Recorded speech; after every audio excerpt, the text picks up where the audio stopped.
Half time में नाश्ता करते करते बताने लगे अपने पापा की पोजीशन।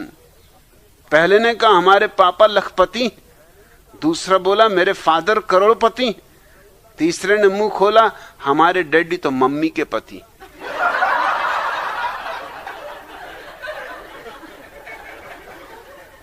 होली का गुलाल मलते हुए बोले एक हीरो छाप देवर, हम तुम एक कमरे में बंद हो और खो जाए चाबी तो क्या होगा भाभी? होगा क्या लाला, तोड़वाना पड़ेगा 3 रुपए का ताला। और विष्णुदास राठी, तुम तो मारवाड़ी हो, तो मारवाड़ी की भाषा समझोगे। ये चंदूलाल मारवाणी ने अपनी प्रेमिका गुलाबों को लिखा हुआ पत्र तुम्हारे सामने निवेदन करता हूं। 13 सूत्री पत्र है। मेरी इकलौती हृदय की देवी गुलाबो, जैसी कि तुम्हें खबर होगी ही कि हर साल की तरह इस साल भी हमारी सरकार ने देश की गौरवमयी परंपरा का पालन करते हुए सभी आवश्यक एवं अनावश्यक वस्तुओं की कीमतें बढ़ा दी। इसलिए मेरी जान से प्यारी सोने की बुलबुल, तुझे ये समाचार लिखते हुए मेरे कलेजे में छुरा सा चुभ रहा है कि आगे से मैं तुझे अब बहुत कम पत्र लिख पाऊंगा, क्योंकि डाक दरों में हुई वृद्धि से मेरा प्रेम पत्र लिखने का उत्साह लगभग पूर्णतः ठंडा हो गया। अतः भविष्य में पत्रों के नाम पर केवल व्यापार संबंधी कामकाजी चिट्ठियां ही लिखा करूंगा। लेकिन फिर भी मान लो कभी साल 2 साल में अथवा जन्म जन्मांतरों में कोई अत्यंत जरूरी कारण आ बना तो भले ही कितने भी पैसे खर्च हो जाएं, फिक्र नहीं। लिफाफा अंतर्देशी न सही, पोस्ट कार्ड ही हो, मगर सच कहता हूं तुम्हें लव लेटर अवश्य लिखूंगा। यद्यपि स्थानाभाव के कारण मैं ऐसी बहुत सी बातें न लिख पाऊंगा जो मैं अब तक डाक दर की दरें सस्ती होने के कारण मोहब्बत की फिजूल खर्ची के रूप में लिखता रहा हूं। अतः तुमसे प्रार्थना है कि मेरी मजबूरियों को ध्यान में रखते हुए उन बहुत सी अलिखित बातों को, ए मेरी समझदार सपनों की रानी, तुम लिखा हुआ ही समझ लेना। वे बहुत सी बातें इस प्रकार हैं। इस बार आखिरी बार लिखे दे रहा हूं, क्योंकि अभी डाक की दरें वही की वही पुरानी। 1 तारीख से बदलाहट होने वाली। पहली, पत्र के प्रारंभ में प्राण प्यारी, हृदय सम्राज्ञी या दिल की रानी जैसे निरर्थक संबोधन लिखकर पोस्ट कार्ड में व्यर्थ जगह न भरूंगा। लिखूं दिल की रानी और निकले आंखों से पानी, यह ठीक नहीं। प्रेम, दूसरी, प्रेम, प्यार, नमस्कार, चुंबन आदि बेमतलब शब्द अनावश्यक स्थान घेरते। अतः आने वाले समय में इन शब्दों का उपयोग कतई न किया जाएगा। तीसरी, अत्र कुशलम तत्रास्तु, लिखना तो इस युग में बेवकूफी ही है। भला इस महंगाई के जमाने में कोई कैसे सकुशल रह सकता है। आशा है तुम भी सपरिवार कुशलता पूर्वक होगी। मान लो मैं यह लिखूं और तुम्हारे यहां किसी को बुखार चढ़ा हो तो कि सोचो फिर तुम पे क्या गुजरेगी। इसलिए अब मेरी चिट्ठियों में तुम ऐसी बेहूदी बकवास लिखी हुई न पाओगी। चौथी, तुम्हारा पत्र मिल गया, धन्यवाद। या मेरा पिछला पत्र तुम्हें मिल चुका होगा जैसी आकाश कुसुम बातें लिखने में भी अब मेरा विश्वास नहीं, क्योंकि ऐसा करना भारतीय डाकतार विभाग के साथ गद्दारी करना होगा, जो मेरे जैसा देशभक्त नागरिक कभी नहीं चाहेगा। हाँ, कभी जरूरी हुआ तो 5 साल पहले का लिखा हुआ तुम्हारा प्रेम पत्र प्राप्त हुआ, ऐसा एकाध वचन अवश्य लिख दिया करूंगा। 5वीं, तुम्हारी बहुत याद आती, जैसे वाक्य लिखने का जोखिम भी भविष्य में नहीं लूंगा, क्योंकि इधर मैं लिखूं कि विरह अग्नि में जला जा रहा हूं और उधर याद के साथ तुम खुद भी चली आओ, तो इस महंगाई के जमाने में बतौर मुहावरा मेरा तो दिवाला ही निकल जाएगा। 6वीं, अपने स्वास्थ्य का ख्याल रखना जैसी उपदेशात्मक बातें लिखकर मैं अपने पत्र को स्वास्थ्य विज्ञान की पोथी नहीं बनाना चाहता। वैसे भी जो सलाह मैं तुम्हें देता हूं तुम कभी मानती नहीं, बल्कि और भी उल्टी उल्टी चलती हो। यदि मैं तुम्हें सेहत का ख्याल रखने का मशवरा दूं और वहां तुम अपनी सेहत बिगाड़ने पर तुल जाओ तो परिणाम उल्टा ही निकलेगा। इस कारण लॉ ऑफ रिवर्स इफेक्ट की जानकारी रखने वाला तुम्हारा यह मनोवैज्ञानिक प्रेमी चंदूलाल मारवाड़ी अब कभी तुम्हारे लिए शुभ कामनाएं करने का कष्ट न करेगा। सातवीं, भविष्य में प्रेम व्रेम की चर्चा नहीं होगी, क्योंकि मैं पहले ही बता चुका हूं कि लिफाफे की जगह पोस्ट कार्ड का उपयोग करूंगा, और मैं नहीं चाहता कि मेरे दिल के गहन भावों को और हृदय के उद्गारों को हर कोई ऐरा गैरा नत्थु खेरा सड़क छाप पोस्टमैन पढ़े अथवा तुम्हारे घर के लोग पढ़कर नाजायज फायदा उठावें। आठवीं, शेष तुम स्वयं समझदार हो जैसी बात लिखकर मिथ्यावाद को प्रोत्साहन देने में भी मेरी रुचि अब नहीं, अतः मेरे अगले पत्रों में इस तरह की कोई भी बेसिर पैर की बात तुम्हें न मिलेगी। नौवीं, अब समाप्त करता हूं, लिखना मुझे बहुत अखरेगा। अरे पत्र में जगह न बचने पर पत्र को अगर समाप्त न करूंगा तो भला क्या करूंगा, क्या शुरू करूंगा? फिर ऐसी बात लिखने में तुक ही क्या है।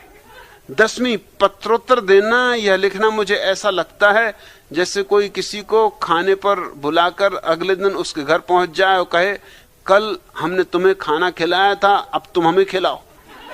अतः ऐसे वाक्य भी अब कभी ना लिखूंगी। तुम्हारी इच्छा हो तो खाने पर बुलाना, वरना कोई जबरदस्ती नहीं। मैं एक खानदानी मारवाड़ी हूं, कोई भुखमरा नहीं। 11वीं, पत्र के अंत में तुम्हारा प्रेमी, तेरा प्यारा या बस सिर्फ तेरा जैसे बेमतलब के शब्दों के प्रयोग का भी मुझे कोई औचित्य नजर नहीं आता।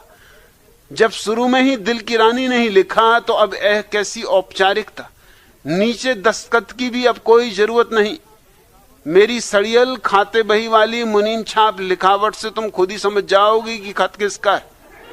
12वीं महत्वपूर्ण बात कि पोस्ट कार्ड पर कभी टिकट न चिपकाऊंगा। अरे जब मैंने स्याही खर्च करके और पेन की निब घिसकर इतना प्रेम प्रकट किया तो क्या तुम मेरी बैरंग चिट्ठी छुड़ाकर कुछ अपनी मोहब्बत का प्रदर्शन न करोगी। 13वीं और अंतिम बात, ख्याल रखना यदि जगह बची तो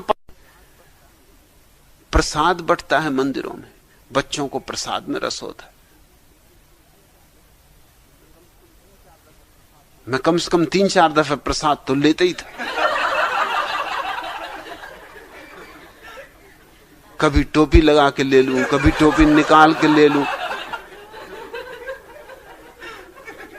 आखिर पुजारी मुझे पहचान गया, उसने कहा कि भैया तू क्यों मेहनत करता, कभी टोपी लगाता है कभी टोपी निकालता है। पकड़ा ना होता उसने, मैं एक दिन मूछ लगा के पहुंच गया। उसने कहा हद हो गई, बंद कर, इस उम्र में इतनी बड़ी मूछ कहां से आ गई।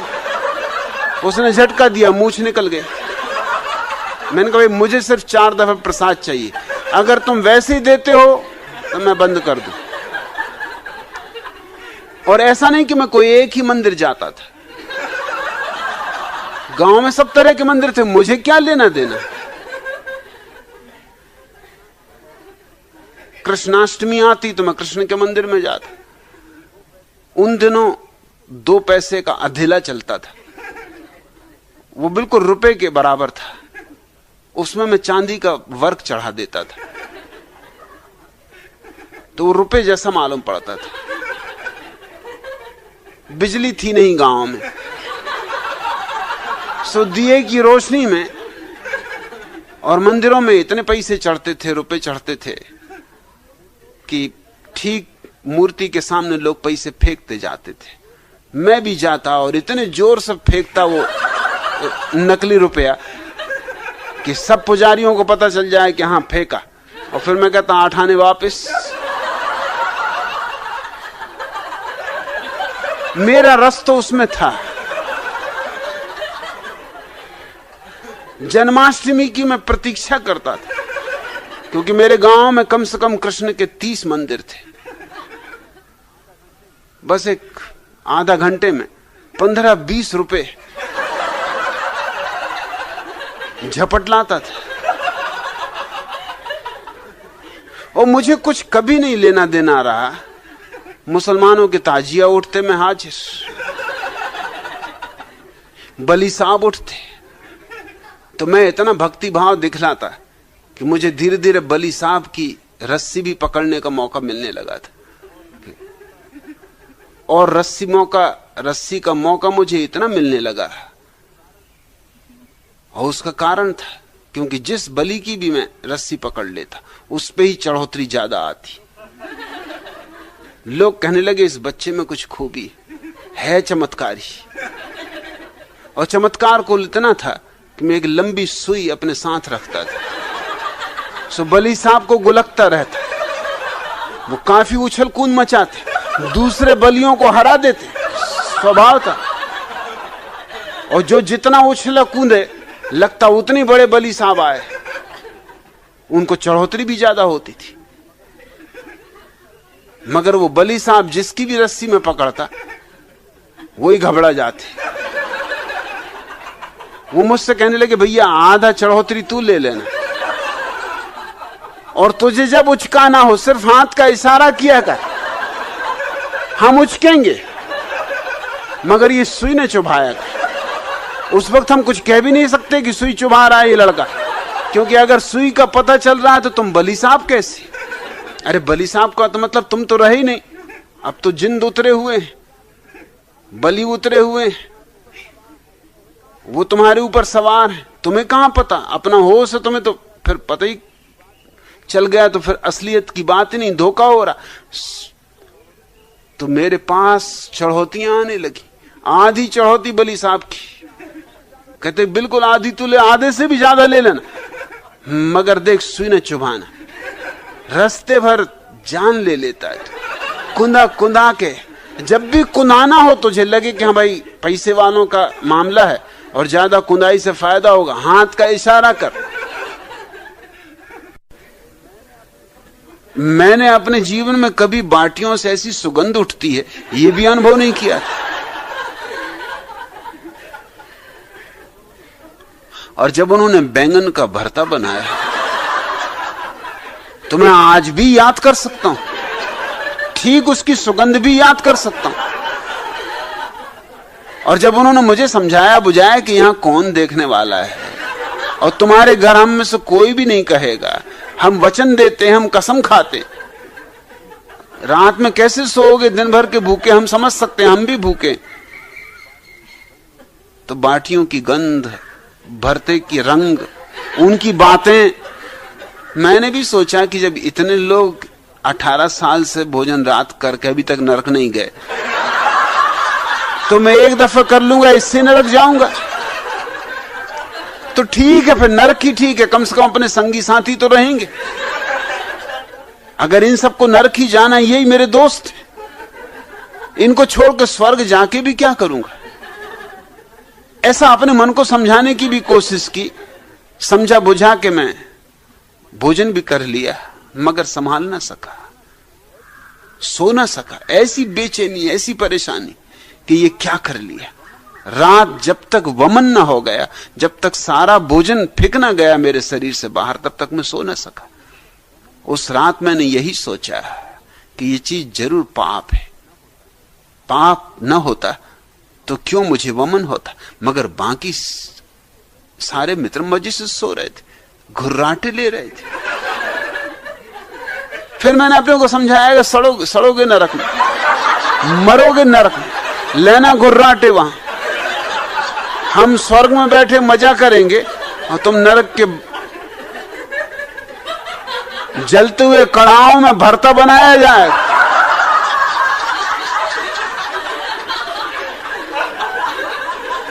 मगर ये मैं ही अपने को समझाता रहा, उनको तो पता भी नहीं चला, वो तो मजे से सो ही रहे। उस दिन तो मुझे यही लगा कि पाप के कारण ही उल्टी हो गई। मेरे गांव में कबीरपंथी महंत थे, स्वामी साहबदास जी। उनके व्याख्यानों में मुझे बहुत आनंद आता था। उनके व्याख्यान अद्भुत थे, ऐसे अंटसंट कि कहीं का ईंट कहीं का रोड़ा, भानुमति ने कुनबा जोड़ा। उनको देख के मुझे ये कहावत अचूक याद आती थी। उनसे कोई भी प्रश्न पूछ लो, और मैं उनसे ऐसे ऐसे प्रश्न पूछता था जिनमें अनिवार्य रूपेण उनको भानुमति का कुनबा जोड़ना पड़े।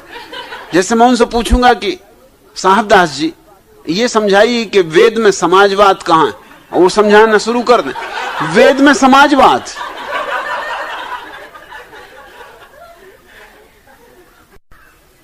रज्जु सर्प भ्रम।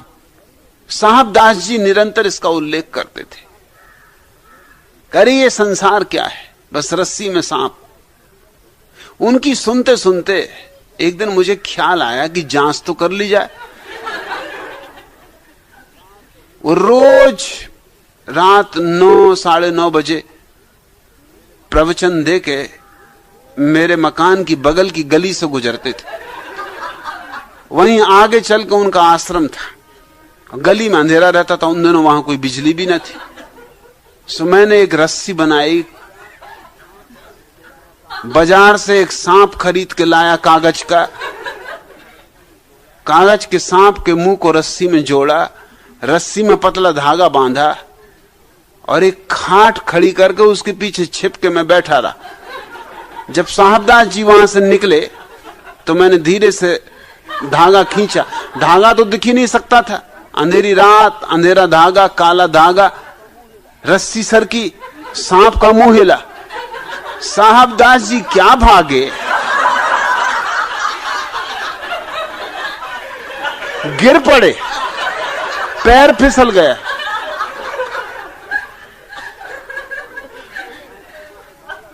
मैं भी घबराहट के मारे भागा, क्योंकि अब मैं फंसूंगा।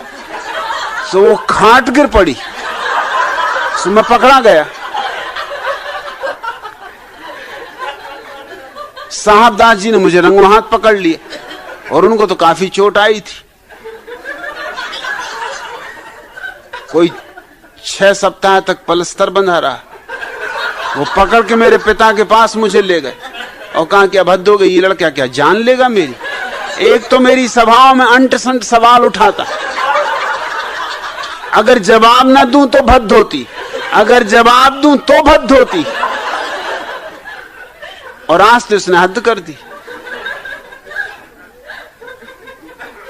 वो तो मेरे जैसे मजबूत काठी का आदमी था कि जिंदा रह गया। अरे अंधेरे में चलता हुआ सांप दिखाई पड़े तो कोई भी भाग खड़ा हो। मैंने कहा साहबदास जी आप ही तो समझाते थे कि ये संसार जो है रस्सी में सांप जैसा, तो मैंने समझा आप तो ऐसे ज्ञानी। ये तो परीक्षा के लिए मैंने किया था। कहा कि चुप, इस तरह की परीक्षाएं किसी की जान लेना। और मैंने कहा आप एक दफे तो सोच लेते, रज्जु सर्प भ्रम, एक दफे भी ना सो, एकदम भागी खड़े हुए। और मैंने कहा मेरा इसमें कोई कसूर नहीं। श्रोताओं को अधिकार है कि जो कहा जाए उसकी परीक्षा भी तो की जाए कि यह आदमी मानता भी है कि सिर्फ कहते ही। और आपको मैं कम से कम 5-7 साल से सुन रहा हूं, ऐसा कोई दिन नहीं गया जिस दिन में ये रज्जु सर्प भ्रम की चर्चा ना उठती हो। सारा मायावाद ही इस पर खड़ा हुआ है। तो आपको इतना तो होश रखना था। अरे बहुत से बहुत असली भी सांप अगर होगा तो भी तो माया ही है। असली भी होगा समझ लो तो भी कहां से असली होगा, है तो माया ही। नकली हुआ तो है ही नकली, असली हुआ तो भी नकली। ये तो सीधा तर्क था। उस दिन से उन्होंने रज्जु सर्प भ्रम की बात करनी बंद कर दी। मैं उनकी सभा में जाऊं भी तो मेरी तरफ गुस्से से देख। एक दो दफा मैंने पूछा भी कि साहबदास जी बहुत दिन से रज्जु सर्प की बात नहीं समझाई, कि तू चुप रहे भैया, अब ऐसी बातें समझा के क्या और हड्डी पसली तोड़वानी। और उस गली से भी उन्होंने निकलना बंद कर दिया। वो चक्कर लगा के काफी दूर से जाने लगे। कि मेरा और मेरी पत्नी के बीच कभी कोई झगड़ा नहीं होता। हम काम आधा आधा बांट लेते। मैंने कहा कि मुझे जरा विस्तार से समझाओ कि काम आधा आधा कैसे बांट लेते। उसने कहा कि जैसे उदाहरण के लिए 2 उदाहरण देता हूं, एक प्राचीन एक नवीन।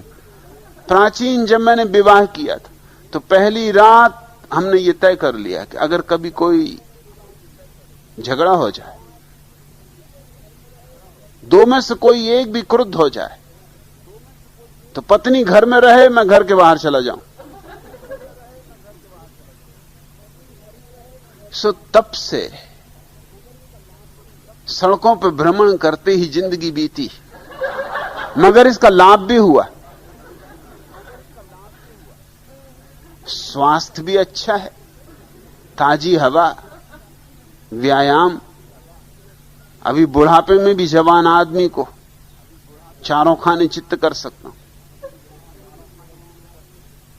मैंने कहा यह हुआ प्राचीन उदाहरण। नवीन उदाहरण क्या, उसने कहा कल की ही बात लें। पत्नी को चाय पीने की तलफ जगी, आधी रात झकझोर को मुझे उठाया कि चाय पीनी। आधा आधा बांट लिया, उसे चाय पीनी, मैंने चाय बनाई। फिर उसने चाय पी, मैंने बर्तन धोए। ऐसा आधा आधा बंटता है, काम सुविधा से चलता है, कोई झगड़ा नहीं, कोई झांसा नहीं। कि मोरारजी देसाई संसार से चल बसे। सोचा तो उन्होंने बहुत था कि स्वर्ग जाएंगे, मगर कोई स्वर्ग दिल्ली तो है नहीं, वहां कोई दिल्ली की सांठगांठ तो चलती नहीं।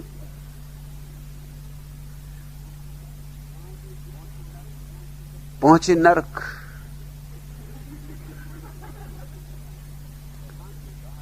शैतान ने कहा कि आप ऐसे भले आदमी हैं, खादी पहनते हैं, और एक कुर्ता भी मुरारजी 2 दिन पहनते हैं। इसलिए जब वो बैठते हैं कुर्सी पे तो पहले कुर्ते को दोनों तरफ से उठा लेते। क्या बचत कर रहे हैं? अरे गरीब देश है, बचत तो करनी ही पड़ेगी। इस तरह एक दफा और लोहा करने की बचत हो जाती। पहले दोनों पुछुल्ले ऊपर उठा के बैठ गए ताकि सलवटे ना पड़ जाएं। सिद्ध पुरुष हैं, चरखा हमेशा बगल में दबाए रखते हैं, चलाएं या न चलाएं। शैतान ने कहा कि और आप काम ऊंचे करते रहे, गजब के काम करते रहे, तो आपको हम एक अवसर देते हैं कि नरक में 3 खंड, आप चुन लें। आमतौर से हम चुनने नहीं देते, हम भेजते। आपको हम सुविधा देते कि आप चुन लें। इससे उनका दिल प्रसन्न भी हुआ कि चलो कम से कम इतनी सुविधा तो मिली। पहला खंड जाकर देखा तो बहुत घबरा गए। आग के कड़ाहों में लोग तले जा रहे थे, जैसे आदमी ना हो पकोड़े हो। बहुत घबराए कि ये तो जरा ज्यादा हो जाएगा। कहा कि दूसरे खंड में ले चलो। दूसरे खंड में देखा, बड़ी घबराहट हुई। कीड़े मकोड़े आदमियों में छेद कर करके गुजर रहे। एक एक आदमी में 1000-1000 छेद कर डाले उन्होंने। आदमी क्या है, जैसे कि मधुमक्खी का छतना, छेद ही छेद। कोई कीड़ा इधर से आ रहा, कोई उधर से जा रहा, मरते भी नहीं आदमी, छेद पे छेद हुए जा रहे हैं, और कीड़े यहां से वहां दौड़ रहे हैं। उनका यह हालत दिल्ली से भी बुरी है। इससे तो दिल्ली में ही अच्छे थे। तीसरे खंड में ले चलो। तीसरे खंड में जरा अच्छा लगा। ऐसे तो अच्छा नहीं था, मगर पुराना अभ्यास था इसलिए अच्छा लगा। तीसरे खंड में उन्होंने देखा कि लोग घुटना घुटना मलमूत्र में खड़े हुए।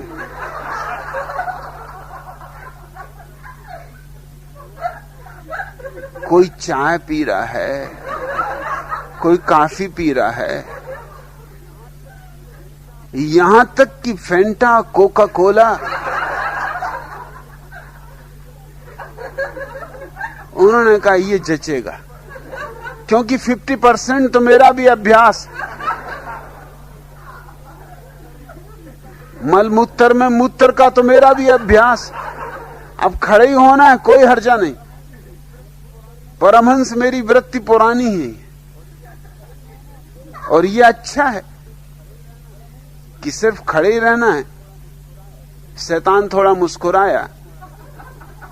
अब मुरारजी में इतनी बुद्धि तो है नहीं कि उसकी मुस्कुराहट का मतलब समझ लेते। खड़े हो गए, फौरन कोका कोला का ऑर्डर दिया,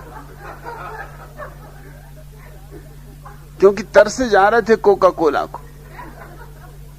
शिवाम्बू पीते पीते थक गए थे और अब यहां कोई देखने वाला भी नहीं था, कोई गांधीवादी भी नहीं था, कोई चुनाव का भी सवाल नहीं था, कोई मत का भी सवाल नहीं था। अब कौन मौका चूके पी ही लो कोका कोला। कोका कोला आया और आधा ही पी पाए थे कि एकदम से घंटी बजी और एक आदमी ने आके खबर दी कि बस चाय काफी कोका कोला ब्रेक खत्म, अब सब अपना शीर्षासन के बल खड़े हो जाओ। तो जल्दी से लोग शीर्षासन के बल खड़े हो गए। तब मुरारजी को पता चला कि कहां फंसे, मगर फिर भी अभ्यास तो था ही। 50% अभ्यास तो नरक का यहीं कर लिए, रहा 50% सो वहां कर लेंगे। लोग अभ्यास